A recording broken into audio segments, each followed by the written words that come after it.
നമസ്കാരം. ഫിലമിന്റെ കലാ സാഹിത്യ വേദിയുടെ ഒന്നാമത്തെ എപ്പിസോഡിലേക്ക് ബഹുമാനപ്പെട്ട മോഹൻ സാറിനെ ആദരപൂർവ്വം സ്വാഗതം ചെയ്തു.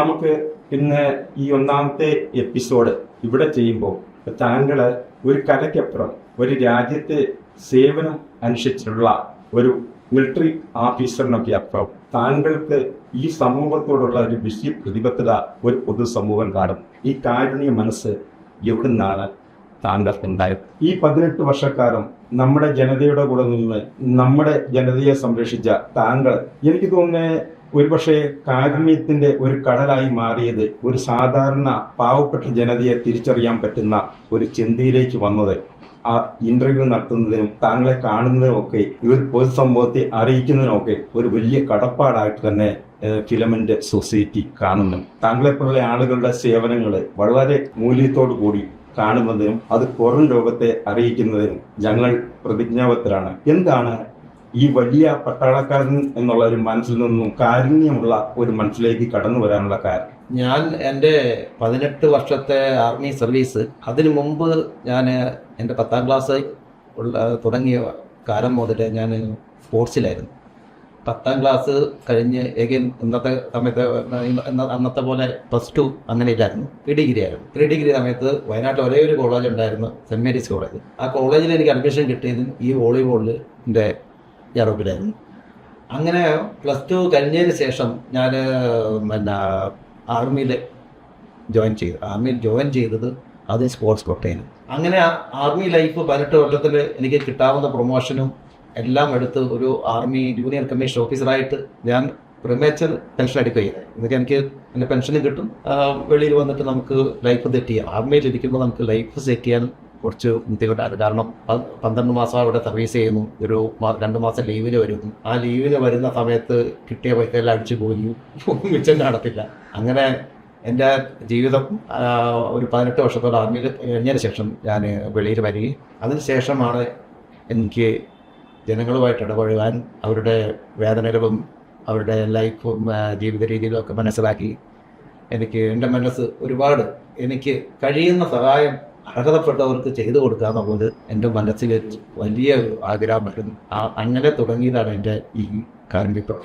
ഒരു മിലിറ്ററിക്കാരനായിരുന്നു, ഒരു സാധുജന സംരക്ഷകനായിരുന്നു, ഒരു എഴുത്തുകാരനായിരുന്നു. ഇതിനിടയിൽ നിന്നും എഴുത്തിലേക്ക് വന്ന യാത്ര എങ്ങനെ ഹൃദയത്തെ സ്വാധീനിച്ചു? എഴുത്തിലേക്ക് വന്നതെന്ന് പറഞ്ഞാൽ ഞാൻ എൻ്റെ ജീവിത അനുഭവം ഞാൻ അതിനെ ഒരു നോവലാക്കി മാറ്റി, ഒരു കഥയാക്കി മാറ്റി. അത് ഒരു ദിവസം കൊണ്ടല്ല, അനേക ദിവസം, ഏതാണ്ട് ഒരു വർഷത്തോളം എടുത്തു അത് കുറേശ്ശെ എഴുതി, അതിനെ സ്റ്റെപ്പായി അതിൻ്റെ ആ ഘട്ടം ഘട്ടമായി എഴുതി അതിലൊരു നോവലിൽ എത്തിക്കുകയും പിന്നെ അതിനെ എനിക്ക് കറക്റ്റ് ചെയ്ത് അതിൻ്റെ ശരിയായ രീതിയിൽ എത്തിക്കുന്നതിന് എനിക്ക് ഒരുപാട് പേരുടെ സഹായം വേണ്ടി വന്നു. അങ്ങനെ എടുത്ത ഒരു നോവൽ ഇപ്പോൾ അച്ചടി സ്റ്റേജിലെത്തിയിട്ടുണ്ട്. ഒരു അത്ഭുതം എന്നോണം സാറിനോട് ഞാൻ ചോദിക്കുകയാണ്, ഒരു സമൂഹം ചോദിക്കുകയാണ്, ഇത്രയും വലിയ കർമ്മങ്ങൾ ചെയ്തിട്ടും താങ്കൾ വലിയൊരു ബിസിനസ് സ്ഥാപനത്തിൻ്റെ രാജാവാണ്. ഇതെല്ലാം കൂടെ എങ്ങനെ ഓർഗനൈസ് ചെയ്ത് ഇത് താങ്കൾ കൊണ്ടുപോകുന്നു എന്ന് എനിക്ക് ചിന്തിക്കുമ്പോൾ അത്ഭുതം തോന്നുന്നു. ഈ മനുഷ്യനിൽ നിന്നും ഞങ്ങൾ എന്താണ് പഠിക്കേണ്ടത്?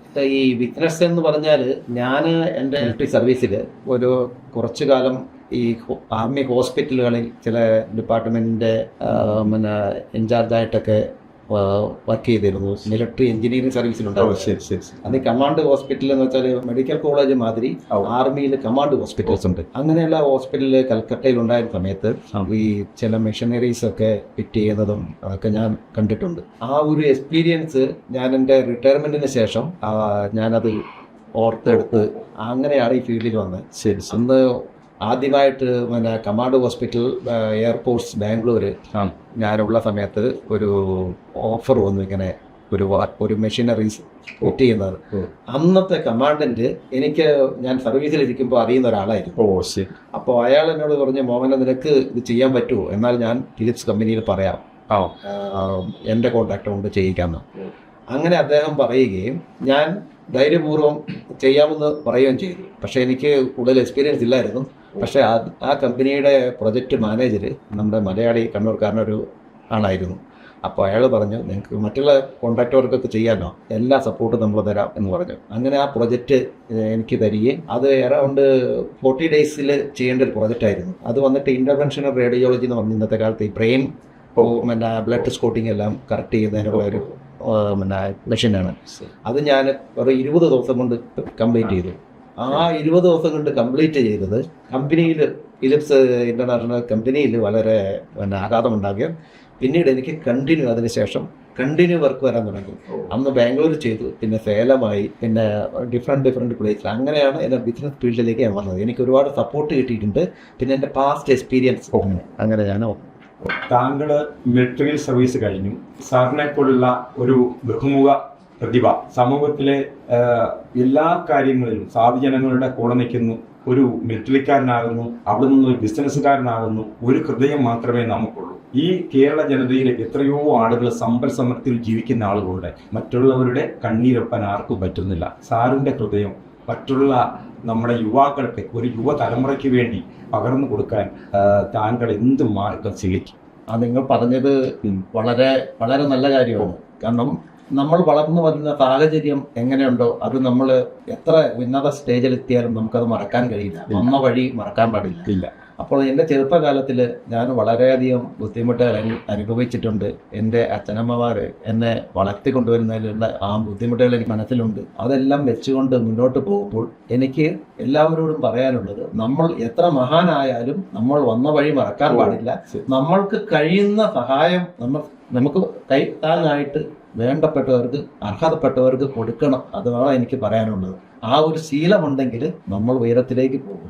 നിരവധി ചാരിറ്റി പ്രവർത്തനങ്ങൾ കേരളത്തിലുടനീളം സാധുജനങ്ങൾക്കായിട്ടും മറ്റുള്ള കലാ സാംസ്കാരിക വേദികളിലുമായിട്ടും ഒക്കെ സാറിന്റെ കയ്യൊപ്പ് പതിഞ്ഞിട്ടുണ്ട്. ഇനിയും നാളുകളിൽ എന്തൊക്കെ പ്രവർത്തനങ്ങളിലാണ് സാറ് ചെയ്യുന്നത്? ഇപ്പോൾ ചെയ്തുകൊണ്ടിരിക്കുന്ന ചാരിറ്റികളുടെ പ്രവർത്തനങ്ങൾ എങ്ങനെ പോകും? ചാരിറ്റി ഈ ഫീൽഡിലേക്ക് ഞാൻ വന്നത് എൻ്റെ ആർമി സർവീസെല്ലാം കഴിഞ്ഞ് വന്നതിന് ശേഷം, ഞാൻ ഈ മെഡിക്കൽ ഫീൽഡിലേക്ക് വന്നതിന് ശേഷം എനിക്ക് അതിനുവേണ്ടി ഒരുപാട് സഹായവും സപ്പോർട്ടും എന്നെ ആ ഫീൽഡിലേക്ക് കൊണ്ടുവന്നത് ഇന്ന് ഞാൻ വിധാനം ചെയ്യുന്ന സമശ്രീ മിഷൻ ചാരിറ്റബിൾ സൊസൈറ്റി ആലപ്പുഴ, അതിൻ്റെ പ്രസിഡന്റ് ശ്രീമതി സുവർണകുമാരി ആണ്. അവരാണ്, അവരുടെ സപ്പോർട്ടും അവരാണ് എന്നെ ഈ ശരിയായ ഈ ചാരിറ്റിയിലേക്ക് കൊണ്ടുവന്നത്. അവരെ ഒരിക്കലും ആ പേര് പറയാതിരിക്കാൻ വയ്യ. അങ്ങനെ എല്ലാ ഫീൽഡിലും ഉണ്ട്. ഞങ്ങൾ എഡ്യൂക്കേഷന് നിർദ്ധനരായ കുട്ടികൾക്ക് അവരുടെ യൂണിഫോം കൊടുക്കുക, വർഷത്തിൽ സ്കൂൾ ടൈമിന് ബുക്കുകൾ ഡിസ്ട്രിബ്യൂട്ട് ചെയ്യുക. അതുപോലെ തന്നെ രോഗികൾ, കിടപ്പ് രോഗികൾ, അവർക്ക് വേണ്ട പിന്നെ എക്യുപ്മെൻറ്റ്സോ ചെറിയ സപ്പോർട്ടുകൾ, സാമ്പത്തികമായ മരുന്ന് വാങ്ങാനുള്ള സപ്പോർട്ടുകൾ, അങ്ങനെ പിന്നെ എല്ലാ ഫീൽഡിലും കഴിയുന്നത്ര. അത് കൂടാതെ ചിലപ്പോൾ എമർജൻസി ഒരാൾ വിളിച്ചു പറയും, ഞങ്ങളുടെ സംഘടനയെ ഒന്നൊരു അത്യാവശ്യം ഒരാളെ മരുന്ന് വാങ്ങി 1000 രൂപ 2000 രൂപ, ഞാൻ ആ സെക്കൻഡിലേക്ക് പോകും. കാരണം അത് നമുക്കൊരു വലിയ കാര്യമല്ല. പക്ഷെ അത് കിട്ടുന്നവർക്ക് ഒരു 1000 രൂപ ആ സമയത്തിന് അത് കൊടുക്കണം. നമുക്ക് കൊടുക്കാൻ കഴിയും. ദൈവം നമുക്ക് അതിൻ്റെ 4 ഇരട്ടി തരുകയും ചെയ്യും. അതാണ് എല്ലാവരും അങ്ങനെ വേണമെന്ന് ഞാൻ പറഞ്ഞത്. എല്ലാവരും 100 രൂപ കിട്ടുന്നയാൾ 100 കൊണ്ട് ആർക്കും കൊടുക്കാൻ പറ്റില്ല. 1 രൂപ 50 പൈസ കൊടുത്താലും നമ്മൾ പലരും അങ്ങനെ ചിന്തിക്കുമ്പോൾ സമൂഹത്തിൽ അത് വലിയൊരു ഉന്നമനമായി. എൻ്റെ മനസ്സ് അങ്ങനെ. അതുപോലെ കലാപരമായിട്ട് നമ്മുടെ ഈ ഫീൽഡിലേക്ക് കൂടുതൽ അട്രാക്ട് ചെയ്ത് അതും മാഡം തന്നെയാണ്. നമ്മുടെ കാഞ്ചിയാർ മോഹൻ സാവ് ഫിലമൻ കലാസാഹിത്യ വേദിയുടെ ചെയർമാൻ, അദ്ദേഹത്തിനെ കണ്ടുമുട്ടുകയും അദ്ദേഹത്തിൻ്റെ പ്രചോദനവും കുറച്ച് നാളത്തെ പരിചയത്തിൻ്റെ പോലെ ഞാൻ അതിനകത്തേക്ക് വളരെ ഇഴുകിച്ചേർന്നു. കാരണം സംസ്ഥാനത്തിൻ്റെ വിവിധ ജില്ലകളിലുള്ള താഴെക്കിടയിലുള്ള കലാകാരന്മാരെ ഉയർത്തിക്കൊണ്ടുവരുന്നതിന് അദ്ദേഹവും അദ്ദേഹത്തിൻ്റെ ടീമും ഒരുപാട് പ്രയത്നിക്കുന്നുണ്ട്. അതിലൊരു ഭാഗമാകാൻ കഴിഞ്ഞതിൽ എനിക്ക് വളരെ ചാരിതാർത്ഥ്യം. ഈ കാഞ്ചിയാർ മോഹനൻ ഈ ഫിലമന്റ് സൊസൈറ്റിയുടെ, ഡെവലപ്മെന്റ് സൊസൈറ്റിയുടെ, കലാസാഹിത്യ വേദിയുടെ ഒരു ആളായി വരുമ്പോൾ, അതിൻ്റെ ചെയർമാനായിട്ട് വരുമ്പോൾ കേരളത്തിലെ എല്ലാ ജില്ലകളിലും വലിയ സ്വീകാര്യതയാണ് ഈ കലാകാരന്മാർക്ക് ജനിച്ചത്. അത് നമ്മുടെ സമ്മേളനത്തിലുടനീളം ആ കലാകാരൻ്റെ മുഖത്ത് നോക്കി സാറ് പറയുന്നു, ഇന്ന് ഞാനും എൻ്റെ കൂടെ നിൽക്കുന്ന ആളുകളും സംരക്ഷിക്കപ്പെടേണ്ട ഉത്തരവാദിത്വമുണ്ട്. കേരളത്തിലെ കലാകാരന്മാർ ഏറ്റെടുക്കുന്നു, ഞങ്ങൾ ഏറ്റെടുക്കുന്നു. വളരെ നന്ദിയുണ്ട്. നമ്മുടെ സംസ്ഥാന സമ്മേളനം നടക്കുമ്പോൾ ഇപ്പോൾ കാഞ്ചിയാർ മോഹൻ സ്ഥാനത്തിൻ്റെ ചെയർമാൻ, അതെ അദ്ദേഹത്തിൻ്റെ അതേമാതിരി തന്നെ നമ്മുടെ അജികുമാർ പരവര, പിന്നെ ഉണ്ണികൃഷ്ണൻ മാഷ്, ഇവരുടെ എല്ലാവരുടെ കൂട്ടായ്മ, അവരുടെ കൂട്ടായ്മ ആ സംഘടനയ്ക്ക് ഞാൻ നേതൃത്വം നൽകുന്നത്. അത് കാണുന്നത് തന്നെയാണ്. അതൊക്കെയാണ് ഈ സംഘടനയുടെ മികവുറ്റ പ്രവർത്തനത്തിന് കാരണം. നല്ലൊരു ടീമാണ് അവർ കൂടെ. കേരളത്തിലെ വലിയൊരു സാംസ്കാരിക വേദിയായി നാളുകളിൽ ഇത് മാറും. നമ്മുടെ കുഞ്ഞുങ്ങൾക്ക് ഒരു പ്രകാശം, അറിവിന്റെ പ്രകാശം ഉണ്ടാക്കിയെടുക്കാൻ നമുക്ക് പറ്റും. സാറെ, വളരെ കാര്യമായിട്ട് ഒരു ചോദ്യം ചോദിച്ച് ഞാൻ നിർത്തുകയാണ്. ഈ സംഘടനാ ശേഷിയിൽ ഫിലമെന്റ് കലാസാഹിത്യ വേദിയിലുള്ള കൂട്ടായ്മയും അവിടുത്തെ അംഗങ്ങളും വളരെ പ്രശംസനീയമാണ്. വാക്കുകളില്ല നമ്മൾക്ക് പറയാൻ. ഇവരുടെ ഒത്തൊരുമയെ കുറിച്ച് സാറിന്റെ ചിന്തയിൽ വരുന്ന എന്താണ്? ഫിലമെന്റ് കലാസാഹിത്യ വേദി സംഘടിപ്പിച്ച സംസ്ഥാന സമ്മേളനം അന്ന് ഞാൻ അതിൽ പങ്കെടുത്തിരുന്നു.